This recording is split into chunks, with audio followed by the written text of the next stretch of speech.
hyperdulia, and dulia. These are three words to understand, have a proper grasp of really who Mary is for us. Latria, this refers to our relationship to God. To God. So we only worship God.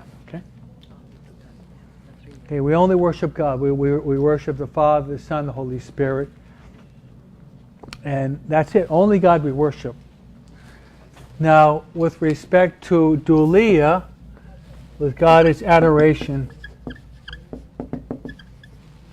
Dulia, this is our relationship to the saints. And what does dulia mean? It means veneration. So we give veneration to the saints. So in between the two extremes, we have, this is the Blessed Mother Mary, and what we have with respect to her is the highest veneration we give to Mary. So we adore the Blessed Trinity, the Father, the Son, the Holy Spirit. We have great reverence to the saints. For the Blessed Mother, we have the highest veneration. So we don't adore Mary, but we have the highest veneration. We give that to Mary.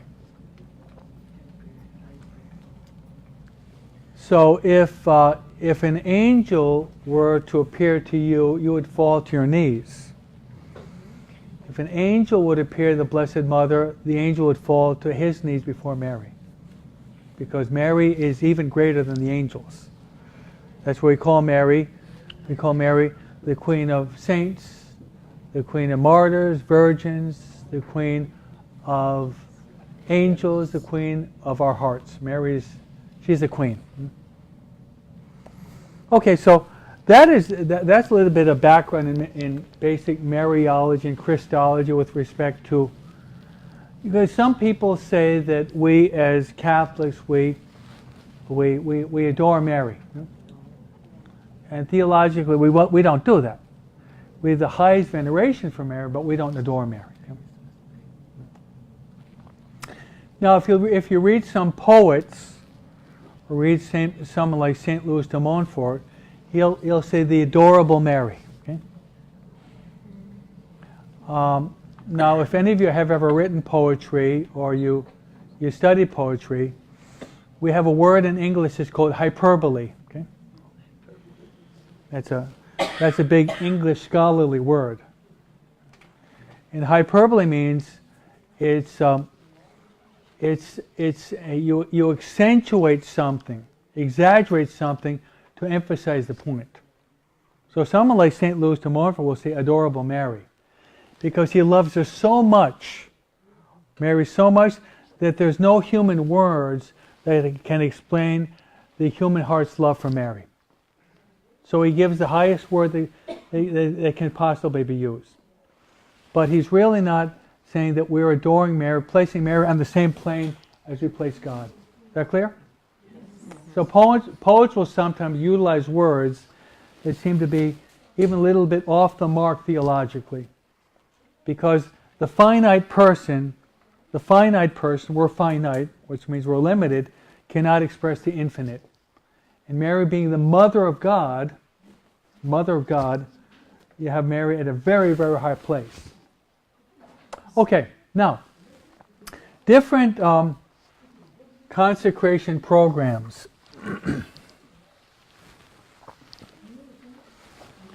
Okay, the first one I'd like to mention is, his name is St. Louis de Montfort.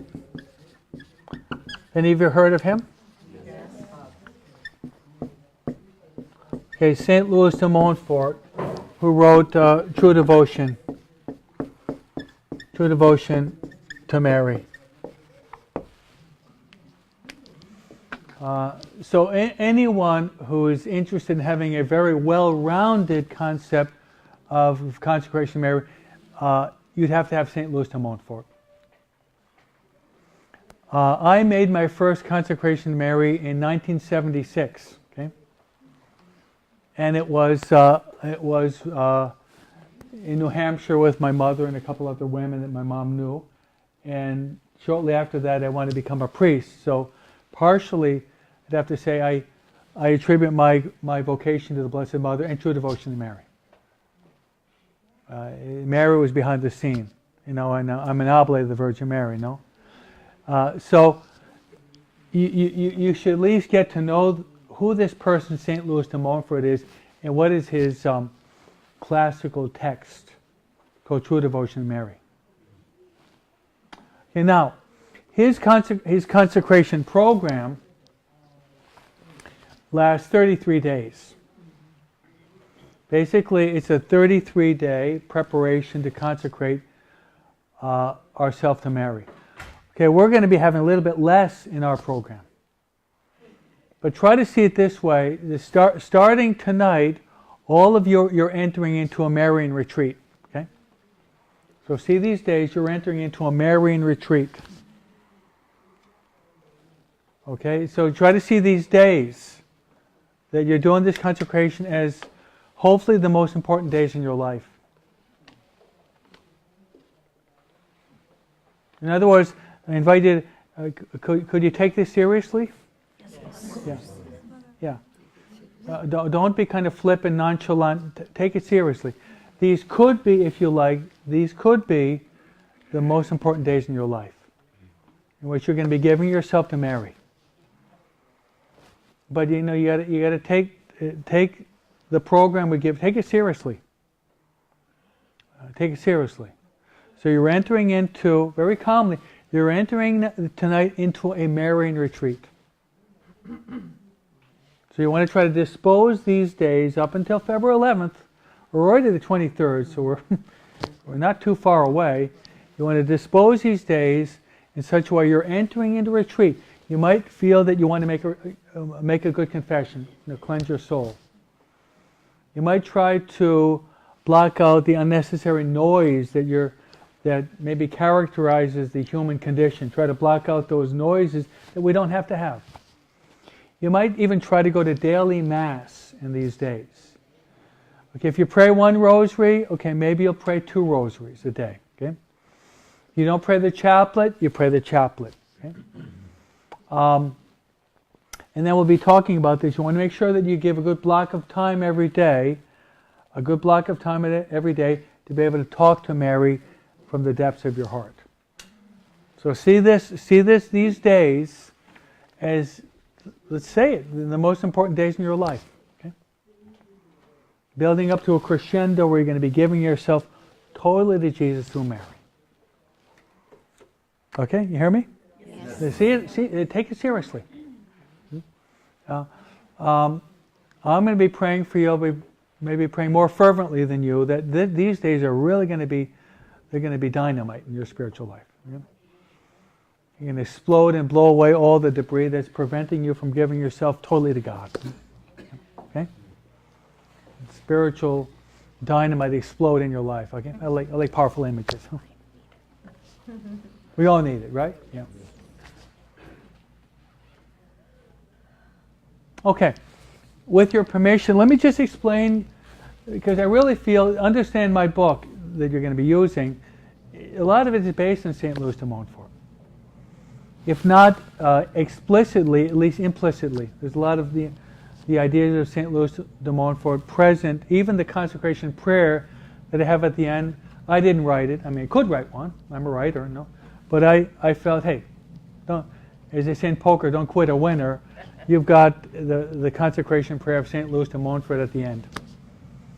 It's the most detailed, but if you read it, that prayer has got everything in it. It's long. If you didn't make your consecration through St. Louis, it's long, but it is so beautiful. Okay, what does he do? He divides his consecration into 3 steps. Rather, 4 steps. The first would be 12 days, in which you're meditating upon the world. Okay, the world. That is to say, how the world can be an obstacle in helping us to arrive at God. In my theological speculation, I've always wondered, why does he give 12 days to the world? Because we've got enemies. The three classical would be the world, the flesh, and the devil, right? Why does he give 12 days to the world? Maybe most of you don't even understand what that is. The worldly values can so easily pull us away from the gospel values.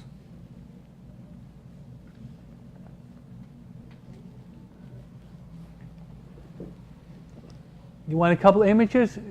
Just drive through any street in LA and look up at the billboards. There you have the world. Okay.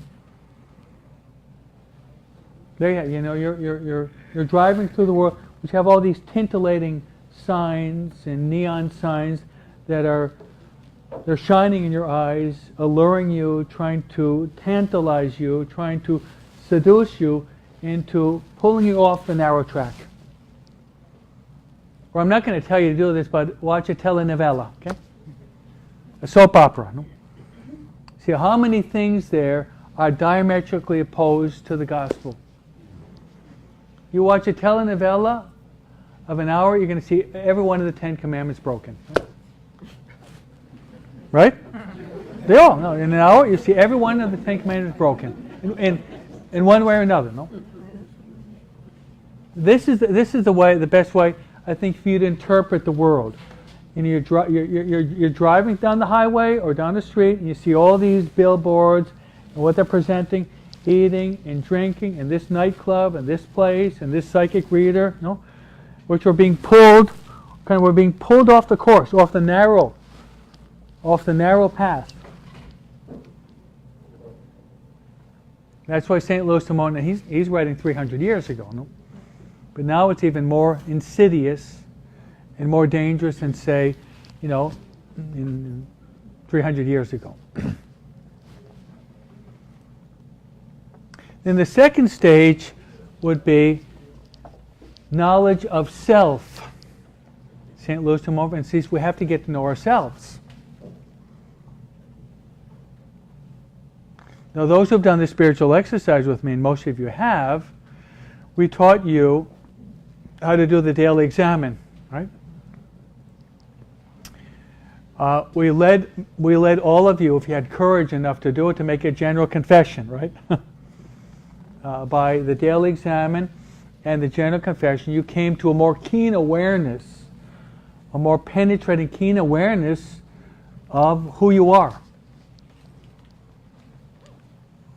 The lights as well as the shadows, the good as well as the evil.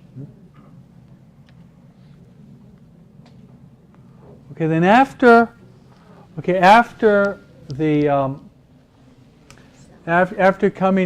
coming to awareness of the danger of the world, as well as the danger of a lack of self-knowledge, and then you move into meditating the life of Mary and Jesus. And after the 33 days, you consecrate yourself fully and totally, as he calls it, holy slavery, St. Louis de Montfort. No? In which you become, he uses the word slavery, and we as Americans, we don't like that, okay, because of the whole conflict with Abraham Lincoln of this country. He doesn't like to hear that.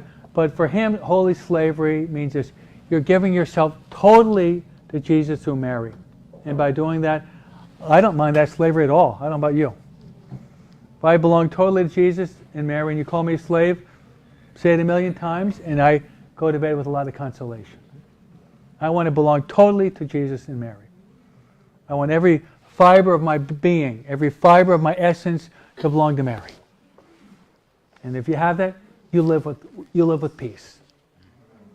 You'll live with peace because you're in Mary's hands. You're in Mary's heart. That gives a lot of peace and a lot of joy. We know that we belong in Mary's hands, in Mary's heart. Nothing to worry about. Okay, so that's St. Louis de Montfort. All right. The second The second form of consecration I mentioned in passing is a man, his name is Saint Maximilian Kolbe. Okay? Any of you heard of him? Maximilian Kolbe. I had the privilege of having been at his canonization. Yeah? I've only been in one canonization in my life. I studied in Rome in the late 70s and the 80s. And he was canonized by John Paul II in October of 1980. And we lived, our house was only about 3/4 of a mile away from the Vatican. We lived on the Janiculum Hill, if any of you know anything about Rome. Okay? So as a novice, I was there for his canonization. He was canonized by John Paul II, and he was the man for whom he gave his life was actually there. If you know his death, yeah. Kolbe, as a child, his name was Raymond. Okay, his name was Raymond, and he had a kind of a tough time once when he was a child, and his mother said, Raymond, what's ever going to happen to you? So he was probably getting into some minor, Spanish it would be travieso, travesuras, no? A little bit off the mark. And he had a vision, a very famous vision in spirituality. The Blessed Mother appeared to him. And she appeared to him with two crowns. Okay, there was a white crown and a red crown. And she said, which of these would you like? And he said, I want both of them. And that was a symbol of his life. White would be a life of great purity, which he'd become a Franciscan, and he would dedicate himself to God totally in the religious life with vows of poverty, chastity, and obedience. Now the red, you're wearing red, is symbolic not of communism or Santa Claus or anything like that, no? Red was symbolic of blood. Of blood because he's going to be a martyr. And John Paul II was battling, should we canonize him as a martyr? Yes, a martyr of charity was what John Paul II would say. A martyr with charity, giving his life for another. In which he would die in the concentration camp in Auschwitz. Okay, in Auschwitz. And he was actually there because he was hiding Jews during the time of the Hitler invasion of Poland as well as other countries. So he was arrested and he was thrown in prison, and then someone escaped. And if someone escaped, then 10 men had to die in the bunker by starvation. So someone escaped. It wasn't Kolbe. And he said that he would take the life. He would actually offer his life for the man that was going to be condemned, a married man with a family. So he was taken to the bunker, the concentration camp, and starved to death. And while he was there, he was praying and singing and hearing confessions, and he only had one lung, by the way, and he outlived all the other 9 people, and he didn't die, so they injected carbolic acid into him, and then he died, and they said, you're never going to see my body. So they incinerated his body and threw his remains into a nearby water body. No? So Kolbe, it's good to know him because he loved the Blessed Mother so much. You cannot help to read these saints in which fire starts. That's it's good to read the lives of the saints and their writings. They ignite fire in our heart. Now, the essence of his Mariology was called the Immaculata. The Immaculata. So the essence of Kolbe was great love for Mary under the title of the Immaculata.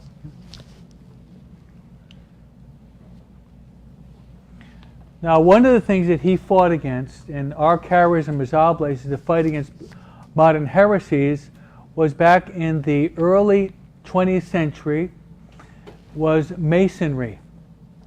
So the Masons were spread throughout Europe, and that was the most dangerous heretical force back then. So he set up what is called the Knights of the Immaculata to fight against heresy, most specifically that. So there are programs of consecration. There are programs of consecration through the writings of Kolbe, but it focuses upon giving yourself totally to the Immaculata, to be a tool in the hands of the Immaculata, especially to fight against heresy, but he's very insistent upon saving souls. If you really love the Immaculata, he's got this fiery zeal to work with Mary to save souls. Save your own soul, of course, but you have to work to save souls. Okay, is that clear? Yes. His feast day, by the way, is August 14th, which is the vigil of the Assumption. Okay? The vigil of the Assumption. He died on August 14th. John Paul II canonized him, placed his feast day the day right before the Assumption. Very appropriate, I think. Okay, then I'd like to give you one more before I go through my own program. The next one was written by a young man who was a young priest, and I was actually his spiritual director many years ago. Okay? He's turned out to be one of the most known and loved young priests in the country, and his name is Father Mike Gately. Okay? He was brought up, raised in Cyprus, and he came to me for spiritual direction when he was studying in high school, and I was able to kind of lead him to Franciscan, Steubenville, and he was with the Oblates about 6 years, and then he left us and he became another priest. And he wrote a book. It's called 33 Days to Morning Glory. Okay? So Father Mike Gately, 33 Days to Morning Glory. And I really feel that he had an incredible inspiration when he wrote it. 33 Days to Morning Glory. See how he's basing it on St. Louis de Montfort, the 33 days. So he, as well as myself, take as our certain sense St. Louis de Montfort as our spiritual guide, spiritual father in Mariology. Okay, and he's one of our friends, and I've talked to him more than once about this. And the Montforts insist a lot upon vocal prayer. Okay, the Ave Stella Maris and vocal prayer, which is fine. And he insists a little bit different. I'll explain it. He bases his Mariology on four different writers or experts on Mariology. And they are, the first week he takes St. Louis de Montfort, in which you spend a whole week meditating, doing a Lectio Divina on the person of St. Louis de Montfort and on some of his writings. The second week, guess who he takes, is Kolbe. So these two Mariologies he incorporates in his book. So he takes Kolbe, the person of Kolbe, and his Mariology. Now the third is very interesting, is the Mariology of John Paul II. The Mariology of John Paul II, which I happen to have been ordained by John Paul II, and when John Paul II was chosen as Pope, you know, the Pope has an emblem or a motto. It was totus tuus ego sum. Ever hear that? Yes. You know what that means? That's taken from St. Louis de Montfort. So John Paul II is taken from St. Louis de Montfort. So that totus tuus ego sum is taken from true devotion, What it means is, I am all yours, Jesus, through Mary. So the pontificate of John Paul II was Marian. But the Marian was taken from St. Louis de Montfort.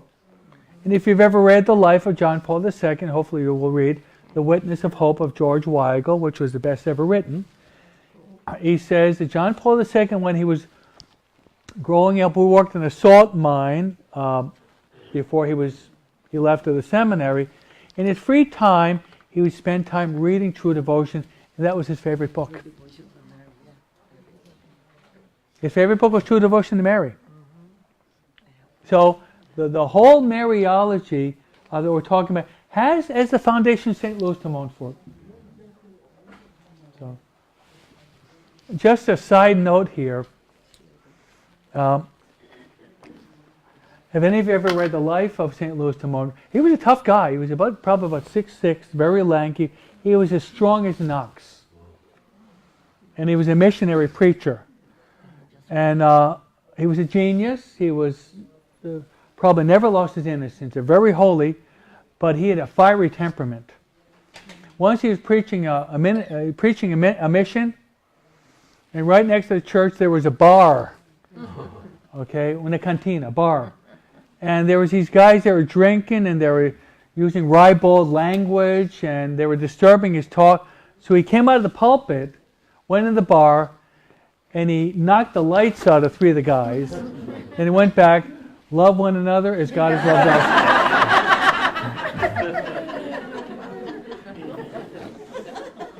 I mean, he was as strong as an ox. I mean, he could have killed the guys, but he punched their lights out, and he went back, and he followed up on his homily, and that shut him up, and they were converted, actually. I can't do that today, though, could I? That would be politically incorrect, wouldn't it? No? Okay. So there you have the... And then the 4th week of St. Louis de Montfort is that of Mother Teresa. So the Mariology of Mother Teresa. Which is, they're all a little bit different. So he takes Mother Teresa and develops the Mariology of Mother Teresa of Calcutta, which focuses a lot upon when Mother Teresa would be walking with one nun or a couple of nuns to their destination. One nun would say, Mother, how far is it? Is it 15 minutes? No, it's 2 rosaries. That's how she'd actually... Yeah, it's 2 rosaries to arrive from this place to the next. And Mother Teresa also had great love for the miraculous medal. She also had great love for the Immaculate Heart of Mary. The Immaculate Heart of Mary. Interesting story is that after I was ordained, I said my first Mass by myself, and the missionaries of charity, they sang in my Mass in Rome, because I worked with them as a deacon.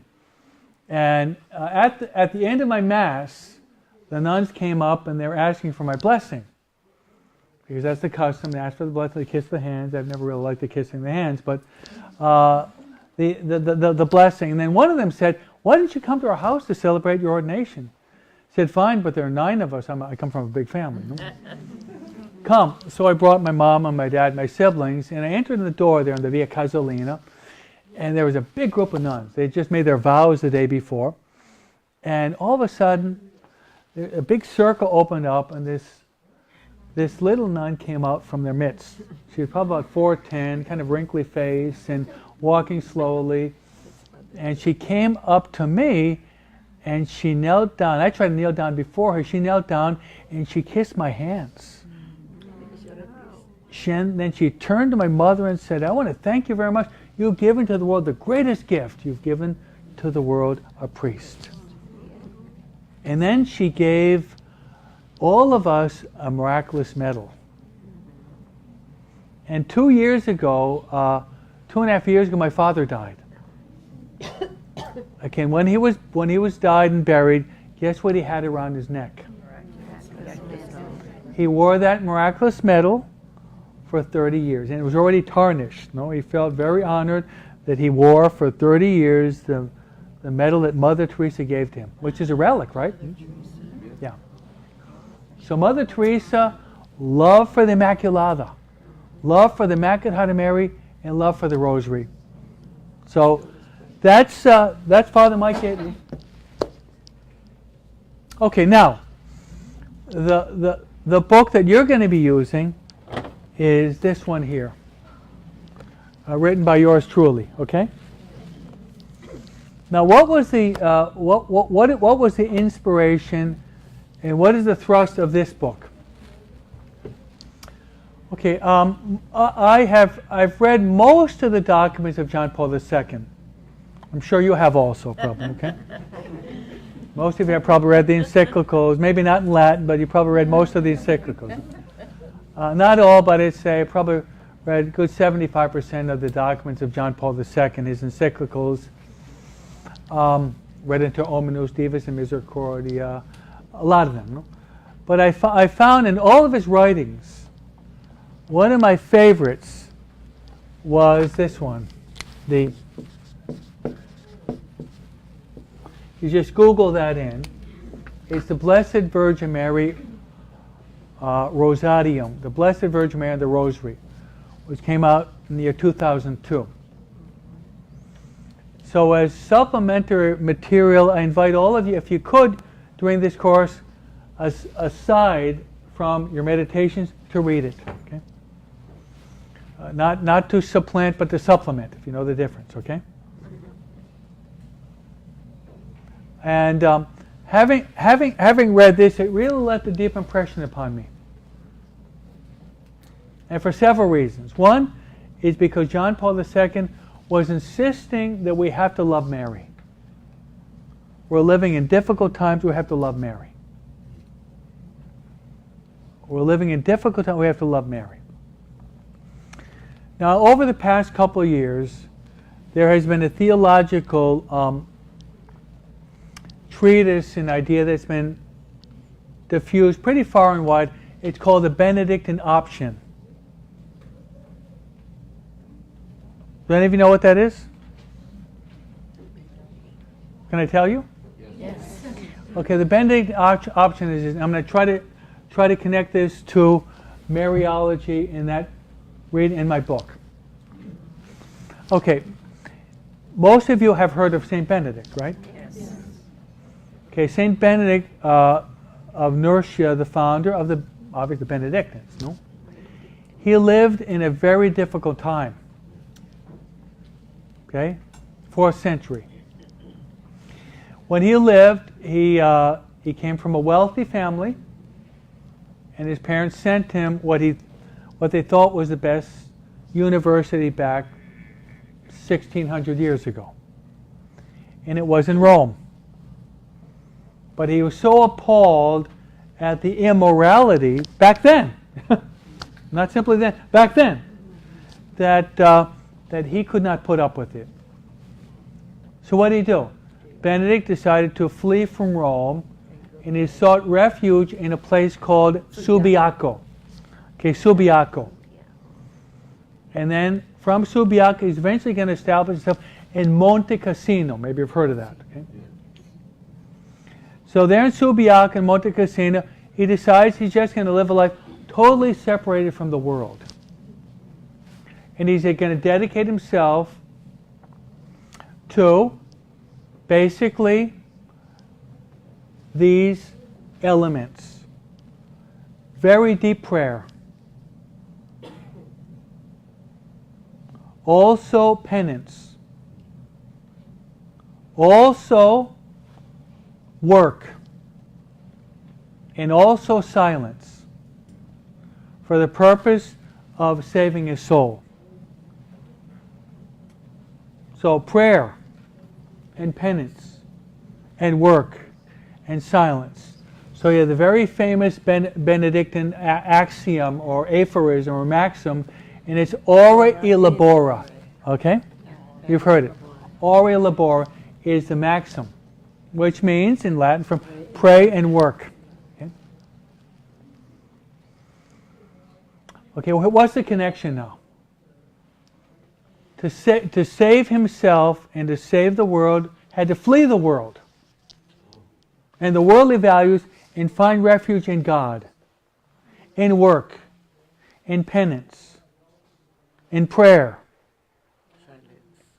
And he found it. He's the founder of Western monasticism. Founder of Eastern monasticism is a man named St. Anthony of the Desert. Okay, he's the founder of Western monasticism. So one of the most important religious orders in the world was founded by St. He had to flee. Okay, what is the connection? Are we living in tough times? Yes. Are we? Yes. Do we have any parents here? Any parents here? Okay, not to be scary, but I kind of fear for your kids. I really do. The fact that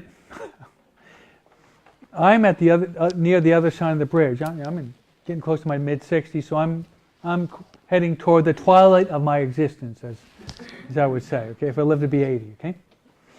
Now I'm at the other side of the bridge, but the young people, I'm a little bit fearful. A little bit fearful. So my message is this: from the Benedictine option, the Marian option, we have to seek refuge in the heart of Mary. You hear me? Yes. We have to seek refuge in the heart of Mary. That's one of the purposes of this course. We're living in very, very difficult times. And I'm not going to lie to you. Very difficult times. We never lived in more difficult times in the history of the world for young people as today. You go to school, it's like going to war zone. Okay? It's like combat zone. Just going to high school today. You know what the heck's going to happen there?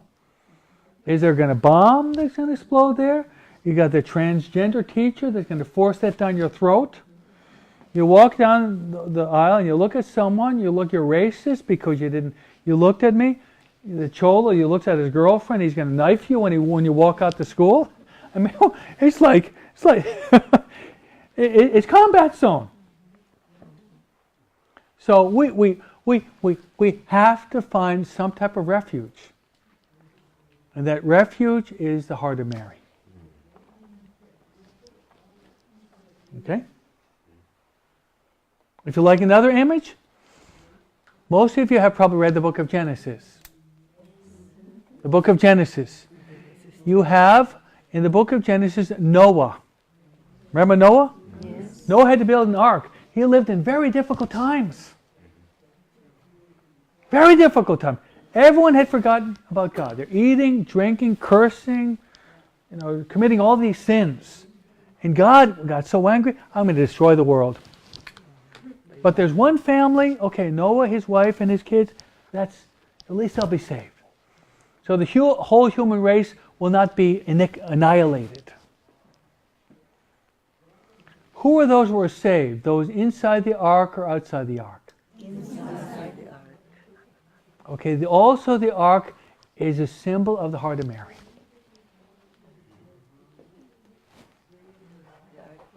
It's a symbol. The ark is a symbol of the ark. The ark of Noah is a symbol of the ark of Mary, the heart of Mary.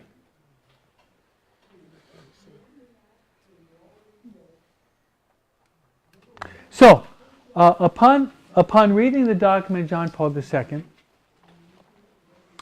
John Paul II introduced the new mysteries of the Rosary called the Luminous Mysteries: Baptism of the Lord, the Wedding Feast of Cana, okay? Proclamation of the Kingdom, Transfiguration, and the Institution of the Eucharist. That was one of the essential additions to the Rosary. And I've always felt, being a lover of the Rosary ever since they were very small, there's always a missing link. You're going from the crib to the cross. You're going from the crib from the cave to the cross. What about the public life of Christ? That's 75% of the gospel, right? You got the two bookends. You got the two bookends. You got joyful mysteries, sorrowful and glorious. What about the center? So John Paul II gave us the luminous mysteries. Beautiful mysteries. And that's what you're going to be meditating upon, not this week, the following week. But let me tell you something that really captivated me in the reading of the Blessed Virgin Mary and the Rosary by John Paul II. Is this, the saints, the Marian saints that he mentions.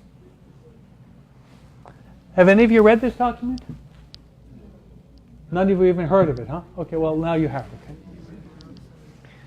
okay. He mentions in the document Colby, he mentions Saint Therese, he mentions Saint Louis de Montfort, he mentions Padre Pio, okay, modern saint. Padre Pio loved the Rosary.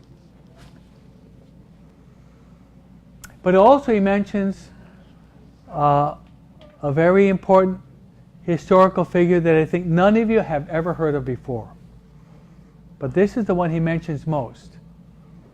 And his name is Bartolo Longo. Okay? I think none of you have ever heard of that name, huh? Bartolo Longo. He's the one that John Paul II mentions most. And none of you have ever, well, very few people have ever heard, well, maybe you've heard me preach, I preached on him sometime.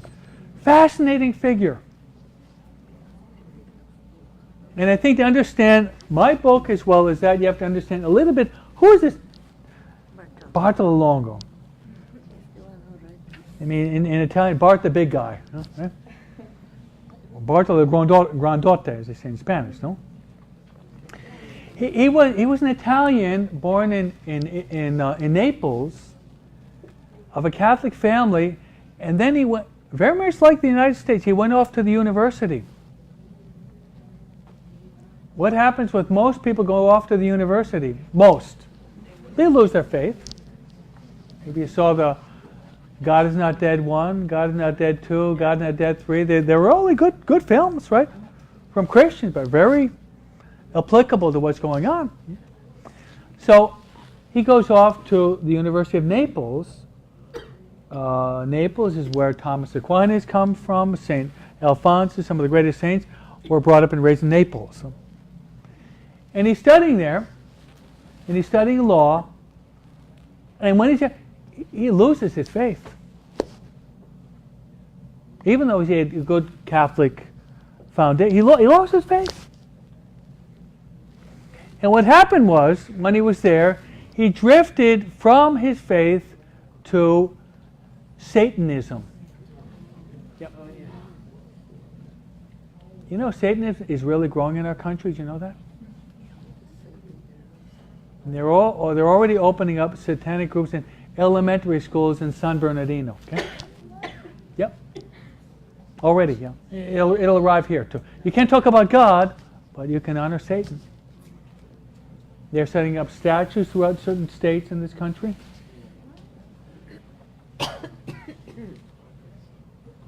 So what happened was he got so immersed, involved in Satanism, that he became a satanic priest. Did you know that there are priests of Satan? Did you know that? Became a satanic priest. Which he basically sold his soul to the devil. So one of his teachers, who was a Dominican priest, and the charism of the Dominicans is the priest of the Rosary. That's their charism. Recognizing that Longo had really gone off on the deep end, decided to pray and to fast for Bartolo Longo. Because some devils can be kicked out only by prayer and fasting. Maybe you've heard that before. Some devils can be kicked out only by prayer, but also fasting. As we see in the life of the Curé of Ars, right? So what happened, as a result of this, Longo had an inspiration to go to confession. To go to confession. There was a lot of resistance, but he made it to the confessional and he confessed his sins to the priest. Shortly after that, he heard a voice from the devil that says, "You belong to me. You sold your soul to me. You are my property.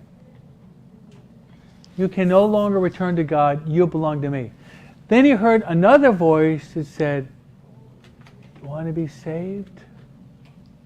Pray the rosary. Want to be saved? Pray the rosary. Want to be saved? Pray the rosary and propagate the rosary." So he experienced these two standards. You heard about the two standards, right? He experienced this tension within him. Go back to the enemy. Come to God. And he felt this real tension within him, and he was able to say no to the devil and yes to Mary. Then he started to pray the rosary. And then after he started to pray the rosary, he started to propagate the rosary, to try to get as many people to pray the rosary as possible. And then eventually he's going to be a lawyer, he's going to get married, but he's not finished. He goes to the bishop and asks the bishop if the bishop can build a church in honor of Our Lady of the Rosary. So there you have Our Lady of Pompeii, which is part of Naples. Maybe you heard Our Lady of Pompeii, Pompeia in Spanish, which is the most famous Marian Rosary sanctuary in the whole world. And the next time you go, I invite you to see it. You're going to see beautiful painting of two saints kneeling down before the Blessed Mother, and those saints are holding onto the rosary. Who are those saints? Saint Dominic and Saint Catherine of Siena. Yes. Saint Dominic, who founded the Dominicans. And how did Saint Dominic conquer the Albigensians in the 13th century? Praying the rosary. Saint Catherine of Siena was a lay Dominican. And how was she able to bring the Pope back to Rome and overcome so many heresies? By praying the rosary. To make a long story short, Bartolomeo passed away, and John Paul II visited Pompeii, Our Lady of Pompeii, several times. Pope Benedict visited more than once, and Pope Francis also visited that little, somewhat unknown place also, and John Paul II beatified Bartolomeo. Bartolomeo right now is a blessed, which means one more miracle, and he'll be a canonized saint in the Catholic Church. And that means from worshipper of Satan, satanic priest, to a Catholic saint. That inspired me to write this book.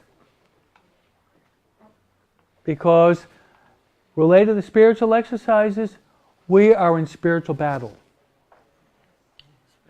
We're in spiritual warfare. We're in battle. How are we going to win this battle? The Benedictine option, it's the Marian option. You have to find refuge in the Immaculate Heart of Mary. Find secure refuge in the Immaculate Heart of Mary. About 2 years ago, in Africa, in Nigeria, where we have, the Oblates have a house in Nigeria. We opened up a house there about 12, 13 years ago. In Nigeria, they had what was called the ISIS there, called Boko Haram, in which they were kidnapping, abducting girls, burning down churches, killing innocent people. And what's very interesting was there was a Nigerian priest that was praying in front of the Blessed Sacrament. Beautiful story. And when he was praying, Jesus appeared to him, dressed in white. And Jesus all of a sudden wielded a sword. Jesus had a sword, like a soldier, ready for battle. Then all of a sudden, as he looked at Jesus, who seemed to come out of the tabernacle, as a human person with the sword was transformed, David, into a rosary. And he understood. To win the spiritual battle against evil, we have to wield our sword. And our sword is the Holy Rosary. Okay? So in a certain sense, our program is preparing you to be spiritual soldiers of Jesus and Mary. I notice we have a few Mexicanos here. If you've ever been to Guadalajara, not too far from Guadalajara, you have La Virgen de Zapopan. And La Virgen de Zapopan, they have a great devotion to Mary, and they call her La Generala del Ejército. ¿Habla español? La Generala del Ejército. Know what that means? La Generala. Sergeant General. Not sergeant. That's too low. La Generala means General. the five-star general. Okay, the general of the army. That's what they call it in Guadalajara. Once again, the same concept is that Jesus is king. Mary is queen. We're in mortal warfare in this life of ours, but we have to be on the right side. We're on the side of Jesus and Mary. We're on the side of Jesus and Mary, we're going to win the battle. Amen? Amen. Okay, so our program, the protocol of our program is the following. We start off by our presentation at 7 o'clock. So we'll see you tomorrow at 7, next week at 7 o'clock. Then, after my presentation today, you're going to be broken up into groups, and we're going to follow the same protocol that we have the spiritual exercises. So those who have done the spiritual exercise, it's going to be the same method. You're breaking up into groups of 10, 12 people, and you're going to be able to share. What was one of your meditations. Okay, and I insist in this book. I say it over and over again. When you're meditating upon these Christological Marian meditations, because Mary brings us to Jesus, is that when some thought seems to touch you, stop, open up your heart, and talk to Mary. Stop, open up your heart, and talk to Mary. Talk to Mary. Tell her what's going on in your heart. Tell her what you're feeling. Tell her your desires. Tell her your fears. Tell her your struggles. Open up. I hope and I pray that Mary's going to she's going to be real to you. Very real to you.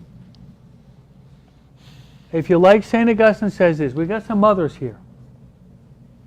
St.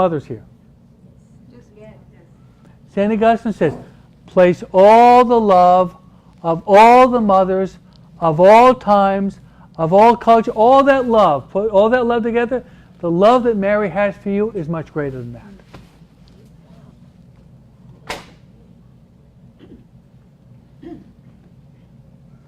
In other words, this program is a love affair. Mary loves you very much. You hear me? Mary loves you very, very much. She's the one that loves you most after Jesus. Jesus is the one that will love you most. But after Jesus, Mary's the one that loves you most. And if after 3.5 weeks you are convinced of how much Mary loves you, your life is going to be radically transformed.